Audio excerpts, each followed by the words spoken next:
Okay, so you think you know how to read, right? But what about reading a law? When a law is written down, what do those words actually mean?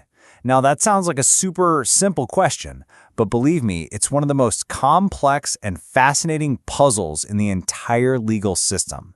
And today, we're going to crack it. We're going to figure out how it all gets solved. All right, let's put this to the test. Imagine you're walking up to a park and you see this sign. It says, "No vehicles in the park." Simple enough, right? No cars. Got it. But hold on. What does it really mean? What about, Is a bicycle a vehicle? What about a child's scooter? Or, think about this. What if an ambulance needs to race across the park to save somebody's life? Is that banned too? And a skateboard? What about that commemorative tank they've got sitting on a pedestal? I mean, that's definitely a vehicle, right? But is that really what the sign is talking about? All of a sudden, those 5 simple words, they're not so simple anymore, are they? And you know what? This little park puzzle, it's the perfect example of the huge challenge that judges and lawyers face every single day.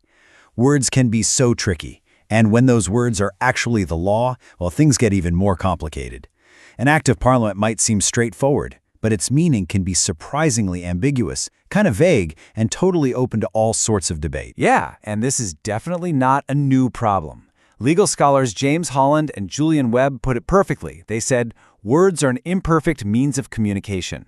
And that's so true.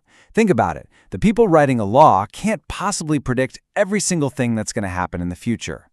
I mean, they couldn't have imagined electric scooters or hoverboards when they wrote a traffic law in 1950. So, that failure to adapt means we absolutely need a system to figure it all out. And that system? Well, it has a name. It's called statutory interpretation. It's the whole process courts use to interpret and apply the laws. You know, the acts of Parliament. You can kind of think of it as the official rule book for reading the other rule books, especially when the words get a little fuzzy. So how do judges actually do this? Do they just flip a coin or go with their gut? Absolutely not. They have this whole collection of established methods and principles to guide them. And that's what we're looking at next. What's inside the judge's toolkit? Right. The whole point here is to cut through that fog of ambiguity and figure out what the law is really trying to say. And to do that, like I said, judges use these various tools and methods of statutory interpretation. It's a structured process for sure, not just a wild guess. So let's open up that toolkit and see what we've got. Okay, so what's inside this toolkit? Well, you've got the 3 big ones, the basic rules. Then there are the more modern judicial approaches. You've also got specific rules of language, aids to interpretation, which are like little clues, and even a few presumptions, which are sort of like default settings. We're going to break down the most important ones, so stick with me. All right, let's kick things off with the 3 classic rules. These are the old school heavy hitters, the ones that have basically been the bedrock of legal interpretation for centuries. First up, we have the literal rule, and it's exactly what it sounds like. It says judges have to use the ordinary, literal, dictionary meaning of the words. Period. No wiggle room. So if we go back to our park sign, this rule is super strict. A vehicle is a vehicle. That means the ambulance, out. The bicycle, out. The skateboard, sorry kid, you're out too. The only thing we can be sure of, according to this rule, is what the words literally say. But you can probably see the issue here, right? What happens when that literal meaning leads to a result that's just completely absurd? Like, are we really going to tell an ambulance crew they can't drive into the park to save someone's life? That's just crazy. Well, the law has a plan for that. And here it is, the golden rule. You can think of this as the escape hatch or a safety valve for the literal rule. It basically lets a judge step in and say, whoa, hang on. The literal meaning here is just bonkers, so I'm going to tweak it just enough to avoid that absurd result. So for our park, a judge using the golden rule would almost definitely say, of course the ambulance can go in. It's common sense. And number 3 is the mischief rule. Now this one is really interesting. It asks the judge to basically become a historian. They have to look back and ask, what was the original problem, the mischief, that Parliament was trying to fix when they made this law? So, for our park sign, was the problem that joyriders were tearing up the grass with their cars? If that was the mischief, then the rule was meant to stop that, not a kid on a scooter or an emergency ambulance. Okay, so those were the big 3 for a very long time. But As with everything, legal thinking moves on. It's evolved. And that's led us to a more modern and frankly more flexible way of looking at all this. So here's the big difference between the old way and the new way. The old view was that these were strict rules you had to follow, one or the other. But the modern view is totally different.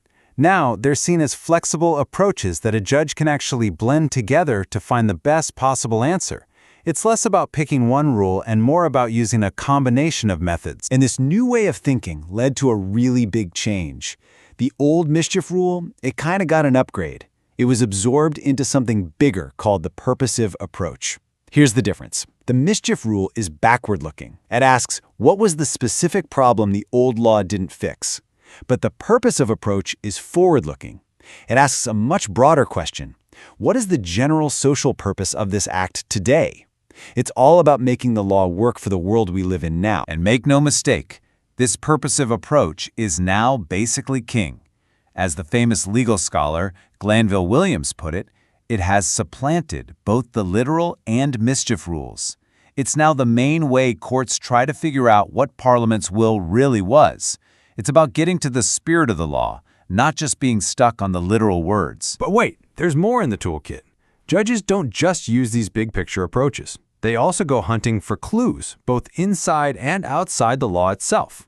And these handy little clues are called aids to interpretation. And these aids come in two main types. First, you've got intrinsic aids. Think of these as clues you find inside the law itself, like looking at the long title of the act or the headings for different sections. They're part of the document. Then you have extrinsic aids, which are clues from the outside world. This could be anything from a dictionary to see what a word meant at the time, to historical reports, or even looking at what other laws say. Okay, so we've got rules, we've got approaches, we've got aids. But why does any of this interpretation stuff actually matter? Why is it so important to understand this toolkit? Because, and this is the key, the choice of which tool to use can have absolutely massive real-world consequences. And this is maybe the most crucial thing to get. None of these rules or approaches automatically wins. A judge has to look at the case and actually choose which one to apply. There's no strict order. And that single choice, that decision to go with the literal rule versus the purposive approach, can completely change the outcome of a case. We're talking about the difference between winning and losing, or even between freedom and prison. The stakes are that high. It really all boils down to this fundamental problem. As the quote here says, a law is a complex statement written by someone other than the person trying to interpret it. Think about that. There's this huge gap, sometimes of decades or even centuries, between the person who wrote the law and the judge who has to figure out what it means today.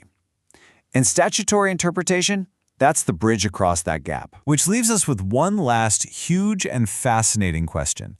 There's this idea in the law called the always speaking principle. It means a law written in, say, 1924 is supposed to still be speaking to us and apply just as well today.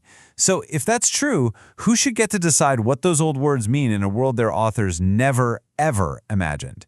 A world with AI and drones and gene editing? That is the constant, never-ending challenge of how to read a law.